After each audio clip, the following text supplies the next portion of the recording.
പറയാനാണ് ഞാൻ ഈ ആൾത്താരയിൽ നിൽക്കുന്നത്. എൻ്റെ സാമ്പത്തിക ബാധ്യത മൂലമാണ് ഞാനിവിടെ വന്ന് ഉടമ്പടി എടുക്കാനുള്ള കാരണം. പക്ഷേ അതിനു മുമ്പ് 2020 ഫെബ്രുവരി 18 ഞാൻ ആദ്യമായിട്ടൊന്ന് ഉടമ്പടി എടുത്തായിരുന്നു. അതെൻ്റെ വൈഫ് പ്രഗ്നൻ്റായി 3 മാസം കഴിഞ്ഞപ്പോൾ കുഞ്ഞിന് വളർച്ചയില്ല എന്നും അതുപോലെ തന്നെ അത് അബോർട്ട് ചെയ്ത് കളയണമെന്നും ഡോക്ടർ പറഞ്ഞപ്പോൾ എൻ്റെ വൈഫിൻ്റെ ഫ്രണ്ട് പറഞ്ഞിട്ടാണ് ആദ്യമായി വന്ന് ഞാനിവിടെ ഉടമ്പടി എടുക്കുന്നത്. ഇവിടെ വന്ന് അച്ഛനെ കണ്ടു, അച്ഛൻ ബ്ലെസ് ചെയ്ത് വിട്ടു. അത് കഴിഞ്ഞ് 1 മാസത്തോളം ഞങ്ങൾ നോക്കി. അത് കഴിഞ്ഞ് പിന്നെ സ്കാൻ ചെയ്തപ്പോഴും അത് തന്നെയാണ്. അപ്പോൾ ഇവൾക്ക് ആരോഗ്യപരമായി കുറേ പ്രശ്നങ്ങളൊക്കെ അന്നേരം വന്നു. അപ്പോൾ പിന്നെ ഞങ്ങളത് അബോർട്ട് ചെയ്ത് കളഞ്ഞു. പിന്നെ ഞങ്ങൾ അത് കഴിഞ്ഞ് വിട്ടു. അത് കഴിഞ്ഞ് ഞാൻ ഇൻഫോ പാർക്കിലാണ് ജോലി ചെയ്തുകൊണ്ടിരിക്കുന്നത്. അപ്പോൾ 2022 ആയപ്പം എനിക്ക് ശാരീരികമായ കുറേ പ്രശ്നങ്ങൾ മൂലം എനിക്ക് ജോലിയിൽ നിന്ന് റിസൈൻ ചെയ്യേണ്ടി വന്നു. അപ്പം ഞങ്ങളുടെ പ്രശ്നങ്ങൾ സ്റ്റാർട്ട് ചെയ്തു. അങ്ങനെ നിൽക്കുന്ന സമയത്ത് ഞാനൊരു ഇൻവെസ്റ്റ്മെൻറ്റ് കമ്പനിയിൽ ജോലിക്ക് കയറി. 2-3 മാസം പ്രശ്നമൊന്നും ഇല്ലാണ്ട് പോയി. അത് കഴിഞ്ഞപ്പോൾ അവർ പറഞ്ഞു കുറച്ച് പേരെ ഇതിനകത്തേക്ക് ഇൻവെസ്റ്റ് ചെയ്യിക്കണം, ഇത്ര രൂപ. അപ്പോൾ ഞാൻ എൻ്റെ ഫ്രണ്ട്സിനോടും എൻ്റെ സഹോദരങ്ങളോടും അതുപോലെ തന്നെ സുഹൃത്തുക്കളോടും എല്ലാവരോടും പറഞ്ഞു. അപ്പോൾ അവരെല്ലാവരും ഒരു 15 ലക്ഷത്തോളം രൂപ ഇൻവെസ്റ്റ് ചെയ്തു. ആദ്യത്തെ 2 മാസം കുഴപ്പമില്ലാതെ അവർ പൈസ റിട്ടേൺ തന്നു. പക്ഷേ അത് കഴിഞ്ഞപ്പോൾ അവരതുമായിട്ട് മുങ്ങി. അങ്ങനെ ഞാൻ സാമ്പത്തികമായി പ്രതിസന്ധിയിലായി. അതിനു മുമ്പ് ജോലി ഉണ്ടായിരുന്ന സമയത്തുണ്ടായിരുന്ന EMIകളും അങ്ങനെ ബാങ്കുകാരും എല്ലാവരും വന്ന് ഒരുപാട് പ്രശ്നമാക്കിയപ്പോഴാണ് ആദ്യം പറഞ്ഞ ആ ഫ്രണ്ട് തന്നെ പിന്നെയും ഉടമ്പടി എടുക്കണമെന്ന് പറഞ്ഞു. അങ്ങനെയാണ് ഞാനിവിടെ വന്ന് ഉടമ്പടി എടുക്കാൻ കാരണമായത്. അത് മാവേലി എക്സ്പ്രസ്സിൽ ചാടി മരിക്കാനായിട്ട് നിന്നിട്ട് ഇവിടെ വന്ന് ഉടമ്പടി എടുത്ത ഒരു ചേച്ചിയുടെ സാക്ഷ്യം കേട്ട് ഓടി വന്നതാണ്. നാളെ എൻ്റെ പ്രശ്നവും മാറുമെന്നുള്ള ഒരിതിൽ ഞാനും ഓടി വന്നാണ് ഉടമ്പടി എടുക്കണത്. പക്ഷേ ആ 3 മാസത്തോളം ഉടമ്പടിയിൽ വേണ്ട കാര്യങ്ങളൊക്കെ ഞാൻ ചെയ്തു. എൻ്റെ കാര്യം നടക്കാൻ വേണ്ടിയിട്ട് കാരുണ്യ പ്രവൃത്തിയാണെങ്കിലും എല്ലാ കാര്യങ്ങളും ഞാൻ ചെയ്തായിരുന്നു. പക്ഷെ എന്നാലും എൻ്റെ സാമ്പത്തിക ബാധ്യതയിൽ ഒരു മാറ്റവും ഇല്ല. എനിക്ക് ജോലിയുമില്ല. പ്രശ്നങ്ങൾ കൂടി വരുന്നു. ആൾക്കാർ വീട്ടിൽ വന്ന് വഴക്ക്, ബഹളം, പുറത്തിറങ്ങാൻ പറ്റാത്ത അവസ്ഥ. പുറത്തിറങ്ങുവാണെങ്കിൽ തന്നെ ആൾക്കാർ ഞങ്ങളെ തെറി പറയണ അവസ്ഥ. വൈഫിന് തന്നെ ഒരുപാട് പ്രശ്നങ്ങൾ അതുവഴി ഉണ്ടായി. അതിൻ്റെ ഇടയ്ക്ക് ഉടമ്പടി എടുത്ത സമയത്താണ് ഇവളുടെ വലത് ബ്രസ്റ്റിന് അവിടെ ഒരു തടിപ്പ് പോലെ വന്നു. അപ്പം അവിടെ കുത്തി വേദന. പക്ഷേ ഡോക്ടറെ പോയി കാണാനുള്ള സാമ്പത്തിക സ്ഥിതിയൊന്നും ഇല്ലാത്തതുകൊണ്ട് ഞാനിവിടെ ഉടമ്പടി എടുത്തപ്പം അതിനകത്ത് പറഞ്ഞ പോലെ ഉടമ്പടി തൈലം കുരിശ് വരച്ച് ഞങ്ങൾ പ്രാർത്ഥിച്ചു. 15 ദിവസത്തോളം കഴിഞ്ഞപ്പോൾ അവൾക്ക് ആ വേദനയില്ല, അവിടെ ആ തടിപ്പുമില്ല, ഒരു പ്രശ്നവുമില്ല. അങ്ങനെ ഈശോയ്ക്കും മാതാവിനും ഒരുപാട് നന്ദി. അതുപോലെ ഇങ്ങനെ പ്രശ്നങ്ങൾ പോയിക്കൊണ്ടിരുന്ന സമയത്ത് ഓഗസ്റ്റ് ആയപ്പം എനിക്കൊരു ആക്സിഡൻ്റ് ഉണ്ടായി. ഞാനും വൈഫും കൂടെ വണ്ടിക്ക് പോകുമായിരുന്നു. വണ്ടി സൈഡിലേക്ക് മറിഞ്ഞു. വൈഫിനൊന്നും പറ്റിയില്ല. പക്ഷേ എൻ്റെ കാല് ഫ്രാക്ചറായി, 2 പൊട്ടലുണ്ടായിരുന്നു. അപ്പം തന്നെ ഹോസ്പിറ്റലിൽ കൊണ്ടുചെന്നു. ഹോസ്പിറ്റലിൽ ചെന്നപ്പോൾ അവർ പറഞ്ഞു ഓപ്പറേഷൻ ചെയ്തേ പറ്റൂ, ഓപ്പറേഷൻ ചെയ്യാതെ ഒരു രക്ഷയില്ല, ഓപ്പറേഷൻ ചെയ്താലും 6 മാസത്തോളം കിടപ്പിലായിരിക്കും, പിന്നെ നടക്കുവാണെങ്കിൽ തന്നെ മുടന്തുണ്ടാവും, അങ്ങനെയൊക്കെ പറഞ്ഞു. അപ്പോൾ വേറൊരു ഹോസ്പിറ്റലിലും പോയി കണ്ടു, അവിടെയും സെയിം തന്നെ. അപ്പോൾ ഞാൻ ഇവളോട് പറഞ്ഞു എന്തായാലും എനിക്ക് ഓപ്പറേഷൻ ചെയ്യാൻ പറ്റില്ല, അതിനുള്ള പൈസയില്ല, പിന്നെ ആകെ എനിക്കുള്ളൂ ഞാൻ അമ്മേനെ വിശ്വസിക്കുന്നു, അമ്മയുടെ തൈലം പുരട്ടും ഞാൻ, അതല്ലാണ്ട് ഞാൻ വേറൊന്നും ചെയ്യില്ല എന്ന് പറഞ്ഞു. പിന്നെ ഡോക്ടറോട് പറഞ്ഞ് പ്ലാസ്റ്റർ ഇട്ട് വീട്ടിലേക്ക് വന്നു. 3 മാസത്തോളം കിടപ്പായിരുന്നു. ആ സമയത്ത് അമ്മയുടെ തൈലം പുരട്ടുക എന്നല്ലാണ്ട് വേറൊന്നും ഞാൻ ചെയ്തില്ല. പിന്നെ പ്ലാസ്റ്റർ ഇട്ട് കിടക്കണോ ആ ഒരു കാര്യം മാത്രമേ ഞാൻ ചെയ്യുന്നുള്ളൂ. ആ സമയത്താണ് ഒക്ടോബറിൽ ജപമാല റാലിയെക്കുറിച്ച് അച്ഛൻ്റെ ഇതിൽ കേൾക്കുന്നത്. അപ്പോൾ എനിക്കും ആഗ്രഹം ആ ജപമാല റാലിയിൽ നടന്ന് പങ്കെടുക്കണമെന്നുള്ളത്. അങ്ങനെ ഞാനും അത് നിയോഗം വെച്ച് ആ 3 മാസം കിടന്ന സമയത്താണ് ഞാൻ ശരിക്കും ഉടമ്പടിയും അതുപോലെ തന്നെ ഈശോയും മാതാവിനെയും ഒക്കെ ശരിക്കും മനസ്സിലാക്കുന്ന ആ സമയത്താണ്. ആ കിടന്ന സമയത്ത് ഞാൻ ഇത് ജപമാല ചൊല്ലി പ്രാർത്ഥിക്കുമായിരുന്നു, ഇത് നിയോഗം വെച്ചിട്ട് ബൈബിൾ വായിക്കുമായിരുന്നു. അങ്ങനെ എല്ലാ കാര്യം അച്ഛൻ്റെ സാക്ഷ്യം, അച്ഛൻ്റെ ആരാധന, സാക്ഷ്യം, അങ്ങനെ എല്ലാം കേൾക്കുമായിരുന്നു. ആ സമയത്ത് ഞാനിത് ഉടമ്പടി വെച്ച് പ്രാർത്ഥിച്ചു. ഒക്ടോബർ 18-ാം തീയതി ആയപ്പോഴാണ് എനിക്ക് പ്ലാസ്റ്റർ വെട്ടാൻ അങ്ങോട്ട് ഹോസ്പിറ്റലിൽ ചെല്ലാൻ പറഞ്ഞു.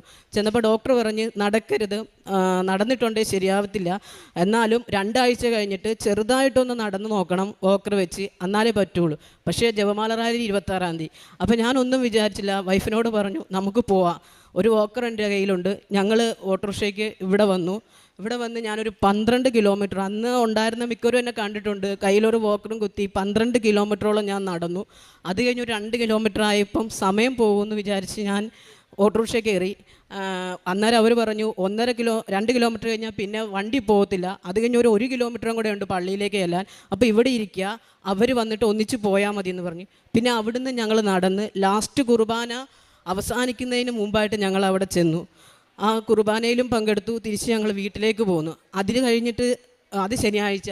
പിന്നെ ഒരു വെള്ളിയാഴ്ച ആയപ്പം ഞാൻ തന്നെ നടക്കാൻ തുടങ്ങി. പിന്നെ ഞാൻ വോക്കർ ഉപയോഗിച്ചിട്ടില്ല, ഒന്നും ഉപയോഗിച്ചിട്ടില്ല, ഞാൻ നടന്നു.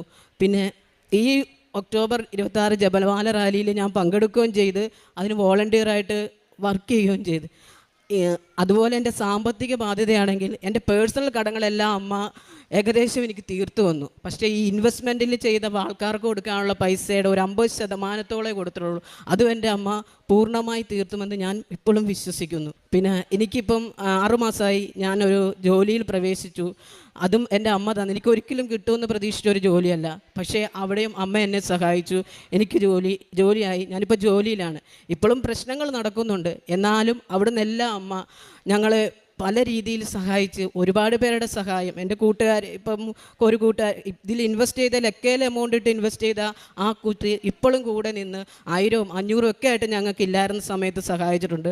ഒരുപാട് പ്രതിസന്ധികൾ ഞങ്ങളുടെ ബന്ധുക്കളുടെ ഭാഗത്തു നിന്നാണെങ്കിലും എല്ലായിടത്തു നിന്നും ഞങ്ങൾ ഒരുപാട് പ്രതിസന്ധികൾ ആ സമയത്ത് അഭിമുഖീകരിച്ചിട്ടുണ്ട്. ഇപ്പോൾ അതിൽ നിന്നെല്ലാം കുറച്ച് മാറ്റങ്ങൾ ഞങ്ങൾക്ക് വന്നുകൊണ്ടിരിക്കുന്നു. എല്ലാത്തിനും ഈശോയ്ക്കും മാതാവിനും 1000 നന്ദി പറയുന്നു. പിന്നെ കാരുണ്യ പ്രവൃത്തിയായിട്ട് ഞാൻ കോട്ടയത്തുള്ള ഓൾഡ് ഏജ് ഹോമിലെ അമ്മമാരെ കാണാൻ പോകാറുണ്ട്. അവർക്ക് വേണ്ട എല്ലാ സാധനങ്ങളും വാങ്ങിച്ചു കൊടുക്കും, അങ്ങനെയെല്ലാം ചെയ്യാറുണ്ട്. പിന്നെ എൻ്റെ കാല് വയ്യാണ്ടിരുന്ന് മാറി ഞാൻ കഴിഞ്ഞപ്പോഴത്തേക്കാണ് ഞാൻ ഉടമ്പടിയും അതിൻ്റെ എല്ലാ കാര്യങ്ങളെക്കുറിച്ചും കൂടുതൽ ഇത് ചെയ്തിട്ട് പൊതിയിൽ പോയി അവരെ കുളിപ്പിക്കും, അവർക്ക് വേണ്ട ഭക്ഷണം കൊടുക്കും, നഖം വെട്ടിക്കൊടുക്കും, അങ്ങനെയുള്ള എല്ലാ കാര്യങ്ങളും. അതുപോലെ പത്രമാണെങ്കിലും ശരി, ആദ്യമൊക്കെ കൊടുക്കാൻ എനിക്കൊരു മടിയായിരുന്നു. അത് കഴിഞ്ഞ് ഇപ്പോൾ ഞാൻ എല്ലാ വീടുകളും കയറി പത്രം കൊടുക്കുന്നുണ്ട്. അതുപോലെ എല്ലാ പ്രാവശ്യവും പൊതിച്ചോറ് കെട്ടി വഴിയരിയിൽ കൊടുത്തിട്ട് ഒരുപാട് ദൂരം ഒരാളെ കാണാൻ ഒരുപാട് ദൂരം പോയാലും അതുവരെ ഞാൻ കൊടുക്കുന്നുണ്ട് ഇപ്പം. പിന്നെ വിശുദ്ധ കുർബാന കൂടാൻ എല്ലാ രാവിലെയും ഞാൻ, അതും ഈ 3 മാസം കിടന്നപ്പോഴാണ് ഈശോനെ ഞാൻ ശരിക്കും മനസ്സിലാക്കണം. എനിക്ക് ശരിക്കും ഈശോ പള്ളിയിൽ ആ ഒരു ഇത് മാത്രമേ എനിക്ക് അറിയാവുള്ളൂ. പക്ഷേ വിശുദ്ധ കുർബാന എന്താണെന്നും അത് എന്തിനു വേണ്ടി ഇത് അങ്ങനെയുള്ള കാര്യങ്ങളൊക്കെ എനിക്ക് മനസ്സിലായത് ആ 3 മാസം കിടന്നു. അത് കഴിഞ്ഞ് എല്ലാ ദിവസവും രാവിലെ 6 മണിയുടെ കുർബാനയ്ക്ക് ഞങ്ങളുടെ അവിടെയുള്ള പള്ളിയിൽ എല്ലാ ദിവസവും പോകും. പക്ഷെ ഒരു സങ്കടം എന്ന് പറയുമ്പോൾ ആ കുർബാനയുടെ ലാസ്റ്റ് എല്ലാവരും കുർബാന സ്വീകരിക്കുമ്പോൾ സ്വീകരിക്കാൻ പറ്റാത്ത ഒരു വലിയൊരു സങ്കടമായിട്ട് എനിക്ക് ഫീൽ ചെയ്യുന്നുണ്ട്. ശ്രീകാന്ത് എന്ന ഈ മകൻ പരിശുദ്ധമ്മയുടെ സന്നിധിയിൽ ഉടമ്പടി എടുത്തതിന് ശേഷം എത്ര കരുതലോടുകൂടി അമ്മ മാതാവിൻ്റെ സംരക്ഷണം അനുഭവിക്കുന്നുവെന്ന് സാക്ഷ്യപ്പെടുത്തുകയാണ്. വലിയ സാമ്പത്തിക കടബാധ്യതയിൽ എത്തപ്പെട്ട മകൻ പരിശുദ്ധമ്മ കരം പിടിച്ച മകനെ മുന്നോട്ട് നയിച്ചുകൊണ്ട് ആ ഓരോ കടവും വീട്ടുവാൻ തക്ക വിധത്തിൽ ജീവിതത്തെ ക്രമപ്പെടുത്തി മുന്നോട്ട് കൊണ്ടുപോയതിനെ സാക്ഷ്യപ്പെടുത്തുന്നുണ്ട്. അപകടത്തിൽ പരിക്കേറ്റ് ചികിത്സയ്ക്ക് വേണ്ടി ചെല്ലുമ്പോൾ അത് കൂടുതൽ നാളത്തേക്കുള്ള ചികിത്സയായി മാറുന്നുവെന്ന് കാണുമ്പോൾ അമ്മ മാതാവിൻ്റെ ഉടമ്പടി തൈലം പൂശിക്കൊണ്ട് ആ സൗഖ്യത്തിന് വേണ്ടി നിരന്തരം പ്രാർത്ഥിക്കുകയും 3 മാസം കൊണ്ട് പൂർണ്ണമായ ആരോഗ്യം വീണ്ടെടുക്കുവാൻ തക്കവിധം ആ ഉടമ്പടി തൈലം മകന് ഔഷധമായി മാറിയതിനെ സാക്ഷ്യപ്പെടുത്തുന്നുണ്ട്. അതിലേറെ ശ്രദ്ധേയമായത് ജപമാല റാലിയിൽ ഏതാണ്ട് 15.5 കിലോമീറ്ററോളമുള്ള ദൂരം ഈ മകൻ ആ വലിയ കാലിൻ്റെ ഒടിവ് പറ്റി സ്വാധീനമില്ലാതിരുന്ന നാളുകളിൽ നടക്കുവാനായി ആഗ്രഹത്തോടെ പ്രാർത്ഥിച്ച് നിയോഗം സമർപ്പിക്കുകയും അന്ന് എത്തി ആ റാലി മുഴുവനും മകൻ പങ്കുചേരുകയും ചെയ്തുവെന്നത് മകൻ്റെ കാലുകളെ എത്ര കണ്ട് കുതിപ്പ് നൽകുകയും ഉറപ്പ് നൽകുകയും ചെയ്തു എന്നതിൻ്റെ സാക്ഷ്യമാണ്. അതുപോലെ സാമ്പത്തിക ഞെരുക്കത്തിലായിരുന്നപ്പോൾ ജീവിത പങ്കാളിക്ക് വന്ന രോഗാവസ്ഥയിലും മറ്റ് ആശുപത്രികളിൽ പോകുവാൻ സാധ്യതയും സാഹചര്യവും ഇല്ലാതിരുന്നപ്പോൾ ഉടമ്പടി തൈലം ഉപയോഗിച്ച് ലഭിച്ച സൗഖ്യത്തെയും കുടുംബം സാക്ഷ്യപ്പെടുത്തുകയാണ്.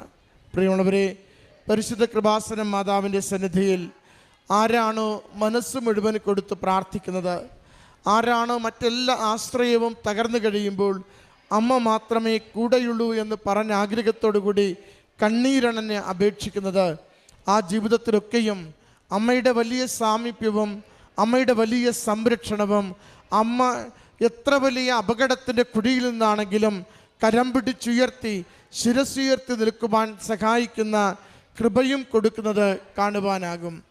ഈ ദമ്പതികൾ കർത്താവിൻ്റെ സന്നിധിയിൽ ഇവിടെ നിൽക്കുമ്പോൾ അവർ പറയുന്ന വാക്കുകളിൽ വിശ്വാസത്തിൻ്റെ ആഴമുണ്ട്. ഒരു വീഴ്ചയും തകർച്ചയും നാശത്തിലേക്കല്ല അവരെ നയിച്ചത്.